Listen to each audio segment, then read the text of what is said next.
So thanks so much for having me.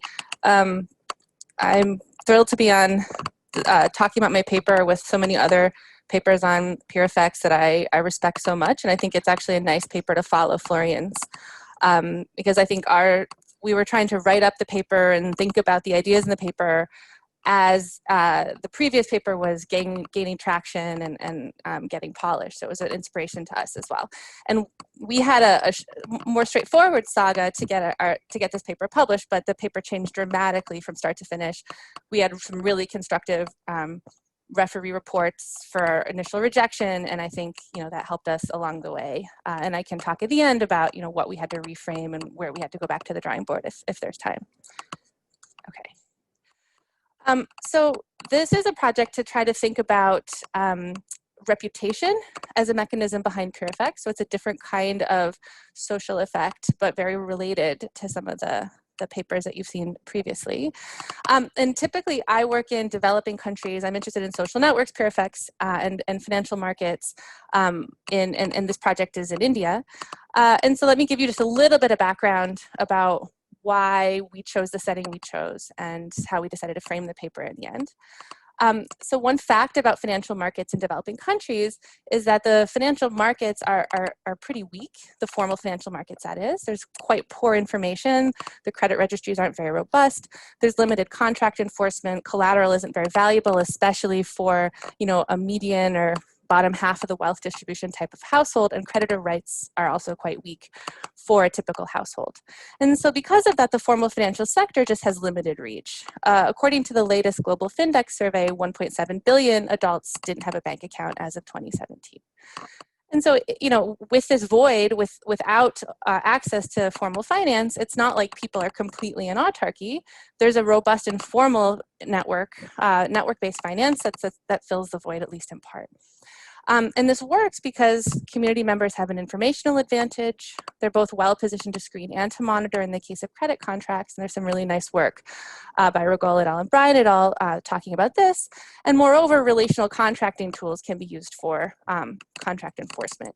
And that's kind of where our starting point for this project. So we're trying to think about community-based enforcement. Group-based financial products are super common across LICs. A common one is ROSCA, or Rotating Savings and Credit Association. These are groups of people who come together, they put money in a pot, and somebody takes the whole pot every week or every month, and there's no collateral. It's really the group that has to enforce itself. And importantly, the financial decisions are observed by others. And microfinance took some of these models and tried to bring outside capital into this informal group structure. So when we started working on this project, there was a lot of theory of informal groups, but not so much empirical work. And in these theories, social reputation often comes up as one way in which these contracts are sustained.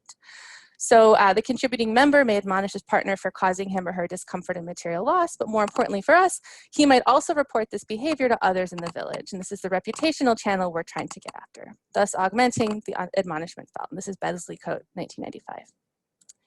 Okay, so to actually try to get traction on how these institutions work empirically is quite difficult. They're typically complicated objects with 5, 10, or even 30 members, and anytime you're trying to think about strategic interactions with that many people, it gets complicated quickly. Moreover, the group formation process is endogenous, and there are lots of other forces aside from just reputation that plays a role. And so what we're trying to do in this project is take one of these informal financial institutions down to its studs, think about the most important features, and run a field experiment with a stylized financial product to try to really get inside this black box and isolate the reputation mechanism. So even though these things are very relevant for credit, we're going to just we're just going to think about a savings contract, which is even simpler. There's no wronged party, and except the saver himself or herself. And in our context, these are real stakes. Increasing savings is beneficial. And we know from a lot of research that psychological frictions make it difficult to save. And so what we're going to do is create a simplified institution of one saver and one observer and randomized group formation.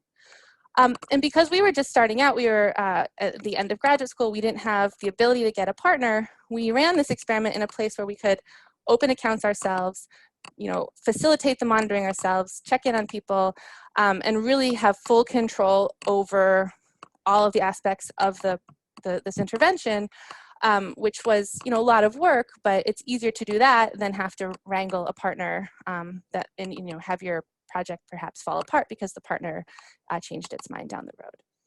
Okay, so we're going to run an RCT in Indian villages to encourage savings. And we're going to assign a unique monitor to each person who's randomly selected to get one. So the basic idea is that the saver makes a bet with herself about her ability to save over a 6-month horizon. And her stakes, aside from just whether or not she meets her goal, are reputation gain or loss from her progress in front of some other member of the village, her monitor. We're assigning a monitor from the same village to the saver for the duration of the experiment. They're informed about the savings in the target account that we're able to monitor, and they're told about their progress with biweekly updates, and the monitor doesn't have to do anything. So really, they're just a vessel to receive this information. And so I'm going to show you what happens just for the average person who receives a monitor. That suggests there's something going on with social encouragement or signaling or something like that. But what we're then going to do is try to dig in to what makes a monitor work, and to think about heterogeneity in, you know, what makes a good monitor, especially using network theory to guide us. Okay, so our first question is just going to be, what's the average impact of this intervention? Can we encourage savings? So I'm going to give you a little bit more information about the design. So we went to 60 villages in Karnataka. On average, in each village, we selected 38 households, and the typical village size is about 200 households. So 38 of them were pre-selected to be potential savers. We invited them to participate, and 22 out of the 38, on average, opted in to actually joining the project. They understood that they were going to get a savings account, they were going to get a small fixed payment seated in their account, and their savings may or may not be disclosed to others when they opted in. Everybody who opted into the program received a bundle of services that we're going to call a business correspondent bundle. This is something that was actually actively being marketed by banks at the time. We did account opening, we sat down with the savers and thought about all of the inflows and outflows coming into the household so they could set a realistic goal, and then we visited them on a bi-weekly basis. These were just our enumerators. And so that gave them some reminders and week monitoring that even the control group is going to receive. So everything we see is on top of that. Okay, so we had a peer control in our villages. I'm not going to talk about that today. We pre-chose a set of people who could potentially be monitors, and we pre-chose a set of people who could potentially be savers. We held a village meeting. The people who were interested in participating showed up. Once they showed up, we randomized people in a village to either get just the control business correspondent bundle or to also get a monitor on top of that. And then the monitors were chosen in one of two ways. In half the village, we just did random matching with the people who'd shown up. And in the other half of the village, we allowed people to choose one by one from a monitor of their own from the pool of people who showed up in the village. Okay. So the savers got some in-kind services and a direct payment, and the monitors did get some small incentive payment on the order of $3 if the saver met their goal over a 3-month horizon. Okay. So our first result is that the random monitor, throwing in village fixed effects compared to a person from your same village who didn't get a monitor but got the other bundle of services, the random monitor caused a 35% increase in total savings. This is formal and informal. This is when we asked them at Endline to enumerate all of their different types of savings. And then in terms of the actual goal in the target account, the random monitor causes an 80% increase in goal attainment, and I'm not showing you that in this slide here. So these are pretty large effects. But I do have to admit, anytime you're doing this in villages in developing countries, the average savings levels are quite low. So a 35% increase is, still modest in dollar terms. Okay. We can show that this had real impacts on households. This is one of the variables that we measured. This was 15 months after the savings intervention was actually over, and we asked them to look back over the past year and tell us the number of times they had a shock happen and they didn't have enough money to mitigate the shock. And we see about a 10% reduction in people claiming that they had a shock that they couldn't mitigate if they were in the treatment group and received a monitor. So this seems to have helped them smooth consumption. And we show that the savings persisted. It's not like they just dumped it all in the account and then unwound it immediately 15 months later. We still see that when we plot the CDF of total savings, the people who were assigned to random monitor, their curve is shifted to the right from the the control group. Okay, so the next question is, well, I said this was going to be about reputation. So far, I've just shown you a vanilla impact evaluation. So, we're now going to try to think about, in a simple network model, where we should look in terms of heterogeneity for which types of monitors might be most successful. And I'm going to do this with some Warner Brothers characters. Porky Pig is trying to save. Scrooge McDuck is the banking correspondent guy who's just checking his balances every 2 weeks and communicating it to the monitor. Now, Porky wants to save on his own, and he also cares what other people think about him.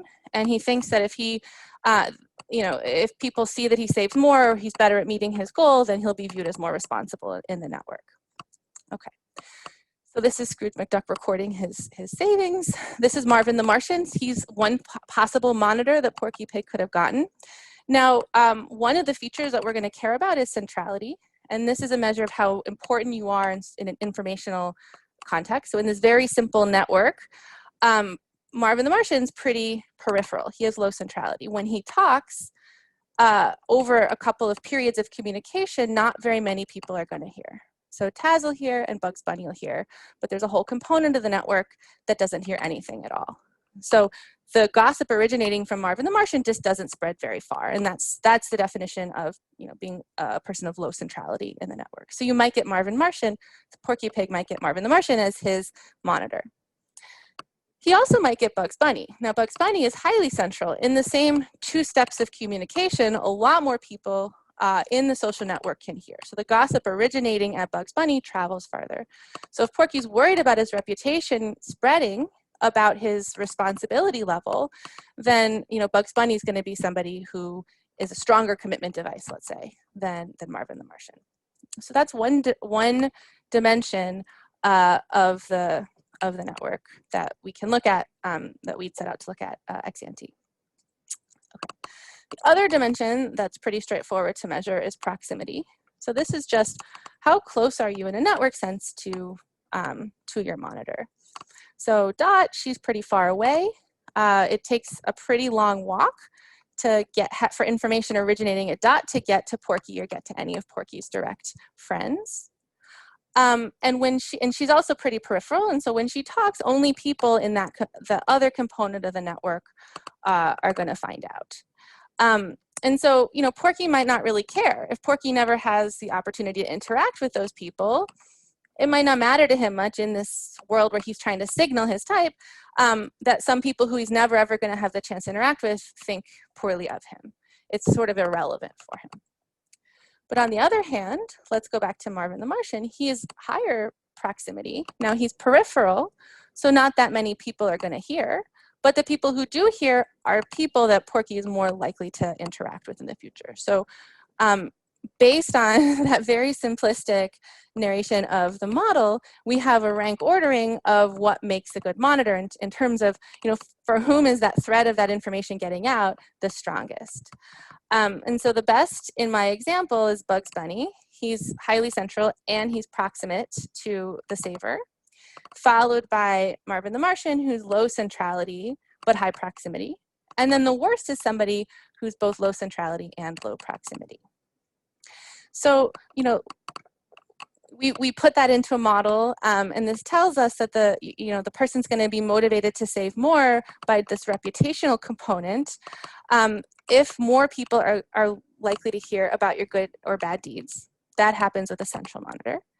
And if it's going to be more relevant for you if those people who are informed of the fact that you can achieve your goal, or you can't, or you fell short, are those people you're likely going to meet in the future. And so that's how proximity comes into play. Now, I don't have time to go through the specifics of the model, but we write down the signaling model on a network, and it produces a sufficient statistic for evaluating the strength of a monitor, how powerful of a commitment device this person's going to be. We're going to call this Q, that combines both of these features. And then, what we can do is put this directly into our regressions as well. So we can think about both the centrality of the monitor and the proximity, but then also we can take this network characteristic that pops out of our model and put this in our regression as well. Okay. So far, I haven't told you about how I'm going to actually do this in practice. So what we did, we had the benefit of being able to use network data collected by my co-author and our advisors. So this Banerjee, Chandrasekhar, Duflo, and Jackson project, they surveyed 16,000 households across 75 villages and had very high sampling rates. And they have, I think, 12 or 13 different dimensions of relationships. It's very rich data. And so then what we do is we take all of this data, we take any two arbitrary nodes or households in a village, and we ask, is there any relationship going in either direction between these two households? If so, then we count that as a relationship. So that's what would get a link in this kind of a simplistic visualization of the graph. Okay. So then the next thing that we can do to try to test our model is in fact look for heterogeneous treatment effects within the subsample of people who were chosen to receive a monitor. And so I'm going to focus on the specification in column 3.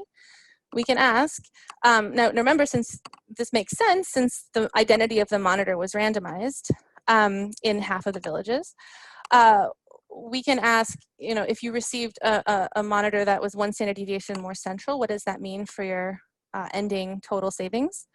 And then if you received a monitor who is a standard deviation more proximate to you. And we showed that we put both in the same regression in column 3, both are positive and significant. And so the magnitudes are the following. If you increase monitor centrality by 1 standard deviation, this increases the saver's total savings by 14%. And then if you increase proximity by 1 standard deviation, that increases total savings by 16%. So there's a similar order of magnitude. And then in column 4, this is this model-based regressor that I was talking about, which is the network statistic that embeds both of these concepts in one. And this is also quite significant and quite predictive of where we find bigger impacts of our treatment. And in columns 5 and 6, we're using double post lasso to pick controls. We're throwing in all of the baseline controls we have from the network data, caste, which is kind of ethnicity or sort of your social group, proxies for wealth, age, we have GPS coordinates, and we can throw in all of these things for both the saver and the monitor. And all of our results look quite similar, controlling for those things. Okay. So after our first submission, we submitted a paper that looked quite similar to this without the model-based regressor in it.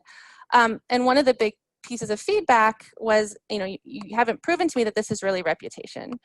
And so we had a lot of comments that had this sort of following flavor. Look, the graph is endogenous, centrality may be correlated with many other traits. And we agree, there's nothing much we can do. It's very hard to think about randomizing both the identity of your monitor and also the network position of that monitor holding all of his other traits or her other traits fixed. And so what we've done so far is we've taken the network as given and we've looked for heterogeneous treatment effects on top of it. But that still doesn't necessarily have that fully causal interpretation of causally changing the network characteristics holding everything fixed. On one hand, we can say that if we want to use this thing for policy or use this to kind of understand when informal financial institutions might work versus not, this is still relevant because you can select on network characteristics, but it's not necessarily getting us all the way to proving that our model is the only model that can explain our results. And so the part of the paper that I think saves us on that concern is that we then go try to trace out information flow. And it's sort of a basic idea. If other people in the network end up learning about the saver's progress or changing their beliefs about the saver in a way that looks like their performance on this savings task, then it had to have been caused by the network, because how else does information flow? That's what the network, that's at the very basic level, that's what the network does.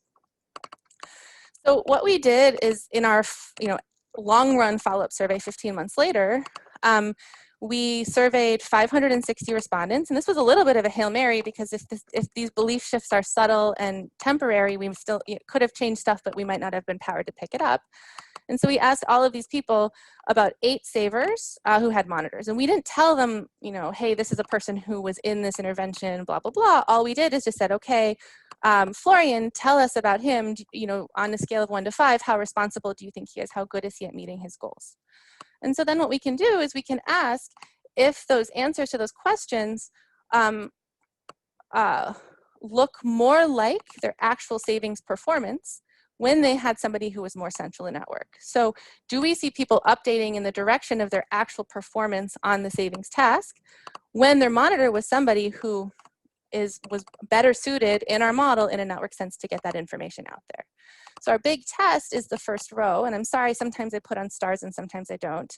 The first row is asking if a saver had a more central monitor, do these other people who are talking about their beliefs about me update in the direction of my performance on the savings task 15 months later? And we find evidence that in fact they do. So that this suggests that information indeed flowed. People updated their beliefs about the savers accordingly. Okay, so then one other thing, it would have been really great if we could have fully closed the loop and shown, direct evidence of the so what. What are these? What is the benefit of having a good reputation or the cost of having a bad reputation? And unfortunately, these benefits are going to be pretty dispersed. You could think about, being viewed as responsible affecting lots of different types of interactions. And so the best we could do here is just go to a separate set of villages and ask a series of vignettes explaining our hypothetical savings project. And then the last question we asked when we set up the whole thing is the following. If given the choice between a saver with high savings versus a saver with low savings at the end of this 6-month period, who would you select for each of the following opportunities? The first is a supervisor job. The second is an organizer of village event. The third is collector of funds for the village. We thought these things, needed responsibility or some financial responsibility. And then the last one we threw in there, we thought was much less related to, financial responsibility. And that's a job that requires manual labor. And so indeed for the first 3, we find that almost everybody prefers the high saver, but that's much more muted for the manual laborer, which is kind of a placebo test. Now, of course, this isn't as good as being able to really document, the costs or the benefits of reputation, but we thought that this helped us get part of the way there, and that was enough for our referees.